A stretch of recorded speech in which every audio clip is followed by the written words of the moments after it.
what love sounds like. That is true maternal and Christian love. That's exactly what it sounds like from the grandmother. Same-sex people getting married. I want us to watch this video about this gendered fluid person who received a letter from his nana or grana or grandma and went on TikTok to make a video about the letter. So let's watch it first, and then when we come back, we shall share our thoughts and opinions about it. So let's watch. Hi. So recently I texted my parents because I'm gonna go home for Christmas, and I said, "Hey, do you mind calling me Mike when I come back for Christmas?"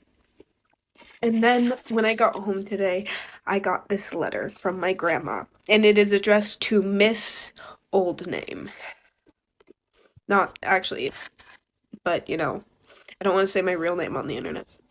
Dearest dead name. On this, our Blessed Mother's feast day, I am writing to tell you that I will not address you as Mike.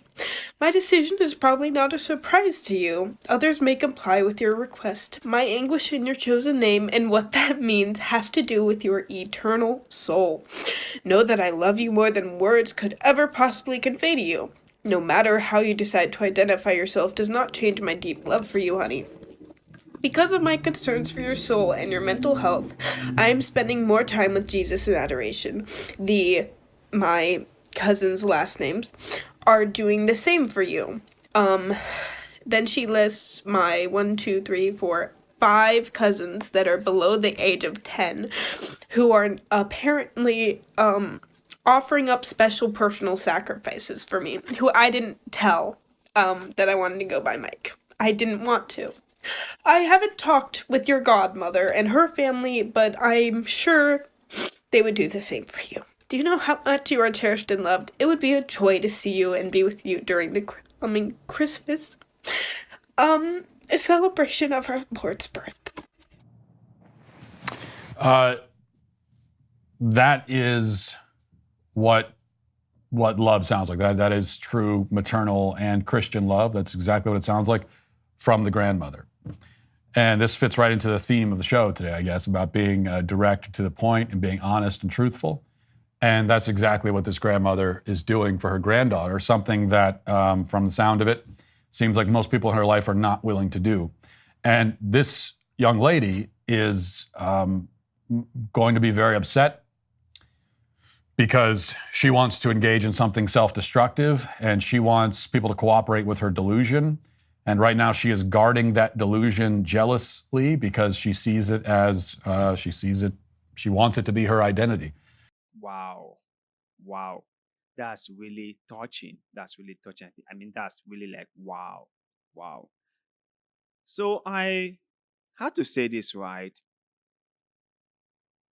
I don't get the point why she brought this. I mean, she says she wants to go by the name Mike, which is fine by me. But I don't know why she brought this on TikTok, why she brought this on air. It was a personal letter sent to her by her grandmother. So why did she bring it on air? And if she's overwhelmed with joy for the letter, or she's disappointed that her grandmom won't go along with what she wanted, I don't know which one is causing her to cry. But this is what I had to say. Let's assume that she's feeling sad because her grandma won't go along and call her with the name she wanted to be called. I think most of the times, people who want others to show compassion and empathy towards them are not willing to also show compassion and empathy towards other people. Because she should understand that her grandma is of a different generation where things were quite different from hers. Now, people her age will generally go along with her request to be called Mike. But people from the older generation might not necessarily understand what is going on, and they might not feel comfortable calling her Mike. Which I do believe that she should understand, right? She shouldn't make it a big deal. She should go home and let her grandma call her with the name she has always called her with. It's not a big deal. And other people will call you with the name you want them to call you. I really do not get the point why she's crying. And I really do not get the point why she brought this on air. And I had to say this. This is one of those instances that I truly believe Matt Walsh is right. You see somebody expecting someone to understand him or her, but not willing to understand them. She wants people to show compassion and empathy towards her, but she's not willing to do the same for other people. Humans sometimes are so selfish, really, really selfish. So, to every single one of you out there, you must try your best to show compassion and empathy towards other people. And no matter who you are, no matter your sexual orientation, no matter your gender identity, you must always realize that some people will not go along with what you want. Some people won't wanna call you what you prefer they call you. Some people won't see you in the same way that you would prefer they see you, and which is okay. You cannot force people to see you in the way you want them to see you. You cannot force them. That is not done.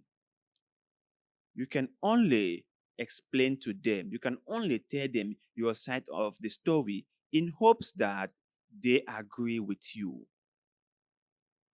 But you cannot twist their arms.